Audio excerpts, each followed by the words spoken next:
everybody, and welcome back to my channel. You are welcome to the Ministry of Fine Girls, and I am your president. Yes, learn how to be gorgeous, how to be a slay queen, how to be a babe, and how to be doing all these things in a very modest way. Can I get an amen for modesty? Amen. If you haven't subscribed, please press the subscribe button so I can send you guys loads more juicy and yummy content. Obviously, because you need to encourage me, because I don't want to be doing tutorials for the beds and the trees. I want to be doing it for human beings like you. Yes, so please do press the subscribe button, and also don't forget to tap on the bell icon so that you know when I release the new videos. Are you feeling me? I get you. Today we are going to be talking about a very sensitive and also very essential topic, which is growing your edges. Just generally, you know, we're always doing all sorts to our hair, and these edges don't stay, and we end up looking like a dog that is losing all the hair. Yes, I don't even know if dogs lose their hair. That doesn't even make any sense, I know. But I just thought, you know, what animal actually suffers hair loss like we do? But yes, so how do you grow the edges? How do you keep it? I will be telling you everything about it, and also just take you through, you know, the tutorial of how to do it. Yes? So the first thing that we are going to start with is to talk about the 2 golden rules when growing your hair. You want to treat your hair like you treat a flower, you know, like you grow a flower or you grow a plant. Yeah. So the golden rule is that you need to give them water and you need to give them food. You want to make sure that you are washing your hair, and you also want to make sure that you are adding the food. And the food, you know, in terms of the hair is moisture, you know, making sure that your scalp is well moisturized, it's hydrated, it's soaked in some goodness, if that makes sense. So yeah, those are the 2 golden rules. We are gonna dive right in. I'm just gonna jump in the shower now, looking like this. Well, let's get in the shower together.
Without further ado, I'm just gonna like dive into what I do to grow my edges.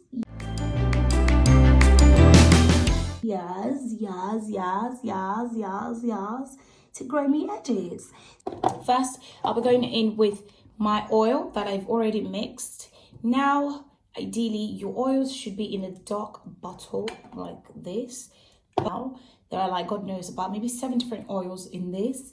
And because it's not in a dark bottle, I always store it like locked up in a dark place, just so that, you know, you can preserve the shelf life and all that jazz. I would like to see, you know, how I mix my oils, what I do with these oils, and, you know, all the jazz.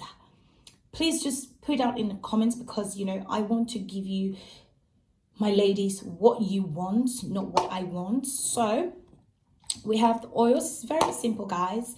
And then I have this Shea Moisture leave-in conditioner. 100% virgin coconut oil, leave-in treatment. So I also use that as well because it has like a detangling power to it. So it detangles my hair and also just, gives me that conditioning that I want in my hair whilst my hair is in a protective style.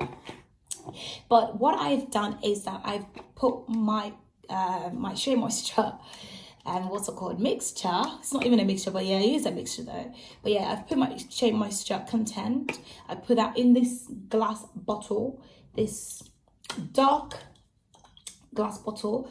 It's not because it needs to be in a dark bottle, but because of this application. I love this application so much. It's easy to apply better than this because I realized that when I'm actually, doing the whole shebang to my hair, it becomes really slippery. So I'm literally like this, and because your hair needs to be wet, especially because all the tangling process, you don't want to break your hair and all the jazz. So I've got a white tooth comb. White, honestly, white is my favorite color. I don't know why people think white is not my favorite color. So first thing, guys, is that I'm gonna go in with my oil. Yeah, I'm just literally just diving in. And what I like to do is I like to just typically just pour into the center like so. Come on. Woo! Creativity gone wrong. Oh my God, I'm about to pull myself to shame. So you want to grab a lot of the hair, the oil, and you want to do it in such a way that you are very generous. Like there is nothing like too much, because you want to hydrate the hair, you want to hydrate your scalp, you want to make sure that, every part of the hair is like soaked in moisture. And yeah, so you're basically just doing that. And guys, it's so easy. And what you want to do as well is that as you are, putting in the oil, you want to be massaging the scalp. You want to give your hair some like good loving, like just, oh my God, guys, you should be like really living large. So now I'm going to go in with my Shea Moisture, which I've put in this bottle for easy distribution. I'm also going to apply that. I'm going to apply that all over the hair, like quite generously, like drenched kind of vibe. You want to drench your hair so that it has all the moisture, all the condition, and just, oh God, you guys don't even understand what right now, I feel like, when you're rubbing a dog's head and the dog is like, that's how I am right now. I'm literally like one step to doing this.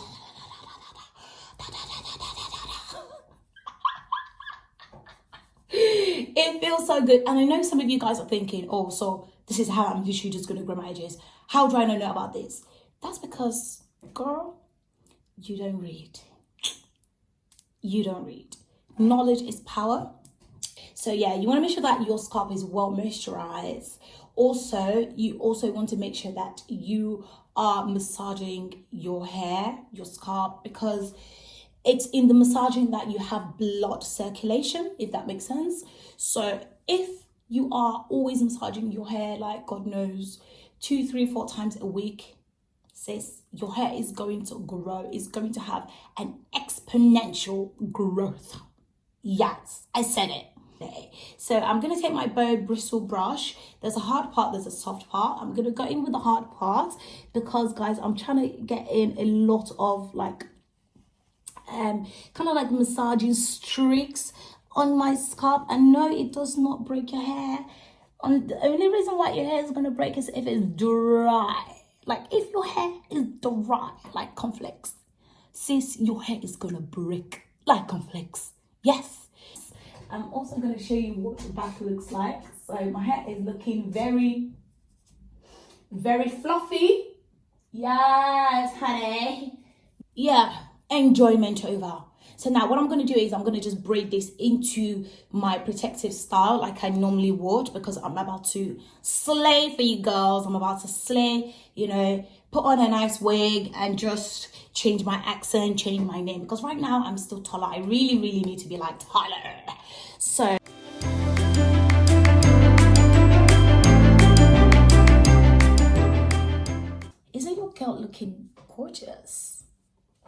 Isn't your president looking yummy? This is the president of the ministry of fine girls. Come on, come on. Do you like this hair? Don't you just like this hair? Oh God. God, honestly guys, I'm getting really vain. We are just gonna go through like the theory behind, you know, hair loss, okay? So I'm gonna tell you like a few points that you should, you know, take note of and also just be aware of, okay? So number one is that you want to stop doing braids. Yeah, every black person's always doing braids. Oh my God, my sister's doing braids. I gotta do the braids. I gotta do the braids. No, sis, you don't have to do the braids. You must do braids. You have to tell your hairdresser not to pick the edges. Does that make sense? Because when they are picking edges, I'm gonna show you now, yeah? When they are picking the edges, you are losing your hairline, sis. And we don't want that to happen at all. You don't want to look like a chicken that has edge control problems. Number two is that you have to always wash your hair. I wash my hair at least now maybe like 2-3 times a week, because I realized that when I had that hair loss issue, all of a sudden, you know, my hair just went. I was like, where did this hair go? Why are you on holiday? You know, there was a time that I washed my hair, you know, I think I just had so much headache for like a week, and I just kept washing my head because I was just like, do you know what, I need to just, you know, have water pouring on my head. I need my head to cool down. And you know, after like a week, I realized that, oh my God, my hair is actually growing. Like my edges are actually staying. Oh my God, my edges are actually staying. So I was like, okay, I'm actually going to put this to practice. So I put it to practice, and then I realized that, oh, actually my hair, you know, I didn't have any edges problem. And I was like, okay, actually a lot of people actually, you know, struggle with this. So that's number two point, is that you have to wash your hair. As black people, I know that we keep in braids for like 3 years. To ages to come. Like, you'll be keeping your braids. I know people that keep their braids, they're 20. They're not going to remove it until they're 30. I'm like, the third point as well would be that quit using hot tools on your hair. You know, you can use hot tools because I do love my hot tools, but you know, just make sure that it's not frequent. So when I wash my hair like 2-3 times a week now, I just let it dry, let it enjoy itself. And number 4 point is that you have to moisturize your hair. I used to suffer dandruff, like severe dandruff, where once I comb my hair like this, it will be falling apart like crisps. It was so bad. So just make sure that your hair is not dry. The 5th point would be that do not tie scarves around your hairline. I know that a lot of black people like to do that, where, you know, they feel like, oh, I gotta wear silk, my hair needs to be silk. Since your hair can be silk, yes, but what I'm saying is that, you know, you can wear scarves, but just don't put it around your hairline where it is like so tight. Like what a lot of my friends do is that when they go to bed, they just tighten this so much that, you know, by the time they wake up the next morning, the hair is, the entire edges is like this, is gone. You know, some hair gurus will tell you, oh, you need silk, you know, your hair needs to be wrapped up in silk, blah, blah, blah, blah, blah. But if it's wrapped up in silk and it's tightened around your hairline, then it's like, it's contradicting your work. Like you're not exactly, you know, moving forward. So if your hair is growing, but then you're losing edges. So what I would say is that if you are wearing scarves, just make sure that it's below the hairline. I mean, if you have to like wrap it around here, you know, by all means, or just above your hairline. Just make sure that it is not directly on your hairline. And also wigs. Wigs is like a major problem. And lots of people are always doing all these, oh, slay your edges, slay your hair, put the wigs, glue, gel, spray. You know, those things, they look nice. Occasionally, they look amazing. However, if you are doing this like every day, every week, sis, you are not going to have edges. No, you're not going to have edges. There are times that you want to wear ponytails and you want to leave your hair out, or you want to have a shortcut. You cannot do that if your hairline is starting from there. Yeah, so just treat your hairline nicely. And also even braids. If you don't have nice hairline, why are you braiding your hair? Why are you doing Ghana braids? Why are you doing all these things that is not good for you? So you need to just basically come off that. Thank you so much guys for watching this video. Please give me a thumbs up. If you have comments, if you have suggestions of what you would like to see next, please drop in the comment and let's have some fun. And please do not forget to subscribe to the Ministry of Fine Girls so that you can look lush as well.